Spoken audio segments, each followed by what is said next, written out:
آپ نے کہا ہے کہ حضرت نوح علیہ السلام کے دور میں جو عذاب آیا ہے وہ پوری دنیا پہ آیا ہے، اور سیلاب، جی جی، اور غامدی صاحب کا اوپینین یہ ہے کہ وہ ایک لمیٹڈ جگہ پر آیا ہے. اس میں وزن زیادہ اس وجہ سے بھی ہے کہ اللہ تعالیٰ نے قرآن میں کہا ہے کہ جو بستی اللہ تباہ کر دیتا ہے وہ پھر آباد نہیں ہو سکتی، حتیٰ کہ یاجوج ماجوج واپس آئیں، اور وہ فیوچر کی بات ہو رہی ہے قیامت سے پہلے. نہیں وہ نہیں یہ کہتے، غامدی صاحب کا یہ پوائنٹ آف ویو نہیں ہے. یہ غامدی صاحب کا پوائنٹ آف ویو نہیں ہے، یہ میں آیت بتا رہا ہوں کہ یہ آیت بھی ہے، یہ آپ کی ہی ویڈیو میں. جی وہ میں آپ کی بات سمجھ، میرا پوائنٹ آف ویو میں الگ سے بتاتا ہوں، غامدی صاحب کا الگ سے بتاتا ہوں. پھر میں آپ کو بتاتا ہوں کہ یہ جو انسٹرومنٹ ہے نا، کہ جس بستی کو اللہ ہلاک کر دیں وہ وہ بستی دوبارہ نہیں آباد ہو سکتی جب تک کہ یاجوج ماجوج نہ کھول دیے جائیں.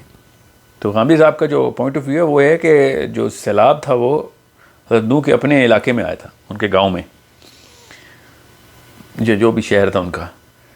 ساتھ ہی لیکن وہ یہ کہتے ہیں کہ یاجوج ماجوج جو ہیں وہ نوح کی اولاد کے یافس کے بچے ہیں. ٹھیک ہے، تو ٹیکنیکلی لوپ ہول جو ہے نا ان کی تھیوری میں وہ یہاں پہ ہے کہ اگر انہوں نے تو یاجوج ماجوج کھول دیے ہوئے کب کے نا.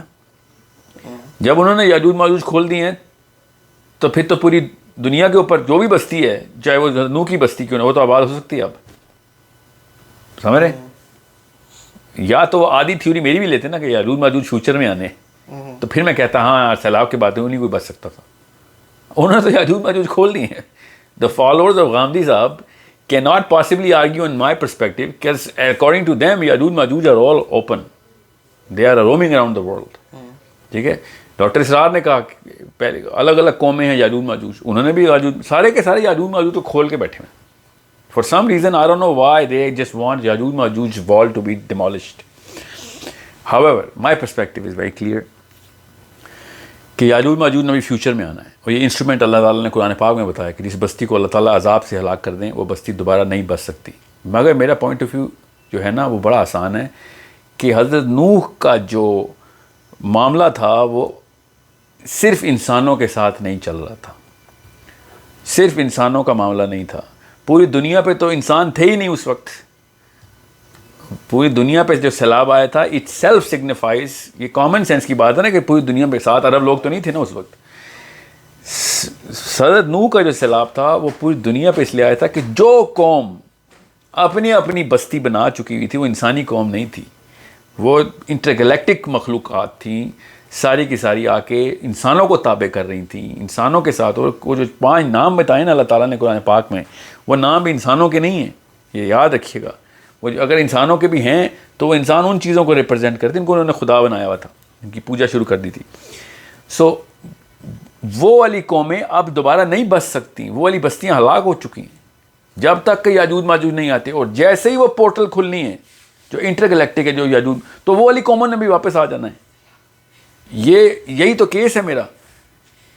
جس انسانی بستی کے اوپر سیلاب آیا تھا، اس وقت تو انسانی بستی تھوڑی سی تھی، وہ والی بستی بھی گئی. اور جس ایلین بستیاں جو تھیں، جیسے سمجھ لیں آپ اس کو، وہ ایلین بستیاں بھی ختم ہو گئیں جب تک کہ یاجوج ماجوج پورٹل نہیں کھولتے، اور پورٹل کھولتے ہی ساری انٹرگلیکٹک مخلوق واپس آ جانی. یہ بڑا آسان سا کیس ہے، اور آئی ہوپ ایوری بڈی نوز کہ میرا پرسپیکٹیو کیا ہے. آپ آدھی تھیوری ان کی لے کے اور آدھی تھیوری میری لے کے کنفیوژن لیں گے کہ یاجوج ماجوج تک تو کوئی بستی نہیں ہو سکتی، تو پھر یاجوج ماجوج کھول دیں اور پھر میری والی تھیوری کو اس کو فٹ کر دیں. آپ یاجوج ماجوج کو کھول لیں گے تو پھر تو ویسے ہی ساری بستیاں آباد ہو سکتی ہیں. I hope I am very clear about this, and you will have to take all of these theories in totality. جو انہوں نے تھیوری کی ہے نا کہ نوح کا سیلاب لوکل کیوں آیا، اس کو پروو کرنے کے لیے اس آیت کے انسٹرومنٹ کے تھرو انہوں نے اس بستی تک لے کے آئے ہیں. وہ سیلاب کو چھوٹا کر کے اس علاقے میں رکھ دیا کہ کیونکہ یاجوج ماجوج کھولنے تھے انہوں نے، یا پھر وہ آیت پروو کرنی تھی انہوں نے. آئی ڈونٹ نو ان کا پوائنٹ آف ویو کہتا لگتا ہے ایسا ہی ہے کہ چونکہ وہ انسٹرومنٹ ان کے پاس تھا آیت والا، تو انہوں نے کہا کہ یار باقی کی دنیا آباد تو ہو چکی ہے تو پوری دنیا میں سیلاب نہیں آ سکتا. I think that's what he meant. غالب گمان میرا یہی ہے کہ وہ قرآن پاک کی اس آیت سے استدلال کیا انہوں نے. بہرحال میرا ابھی استدلال قرآن پاک سے ہے، یاجوج ماجوج آئیں گے تو ساری کی ساری وہ والی بستیاں جو قومیں اس وقت نوح نے ماری تھیں، مخلوق کی تھیں. اس کے ثبوت اتنے زیادہ ہیں کہ وہ مخلوق ابھی بھی اسی مخلوق کے بت لے کے بیٹھے ہوئے, نیوزی لینڈ میں بھی, الاسکا میں بھی, سائبیریا میں بھی, ساؤتھ امریکہ میں بھی. یہ پیرامڈز اور کہاں سے بنائے ہیں آپ کیا سمجھتے ہیں؟ نوح کے بعد بنے ہیں پیرامڈس یا نوح سے پہلے کے پیرامڈز ہیں؟ یہ بستیاں انہی قوموں نے بنائی ہوئی تھیں, اور دیکھنا ہے ان پیرامڈس کو کیسے استعمال کرتے ہیں آگے. وہ میں خالی ایک ایگزامپل دے رہا ہوں پیرامڈس کی, اور ہزار چیزیں ایسی جسے صاف سمجھ آ گئی ہے کہ انسان بہت آگے جا چکے ہوئے تھے پہلے. جو بھی قوم تھی, سوری میں نے پھر انسان بول دیا.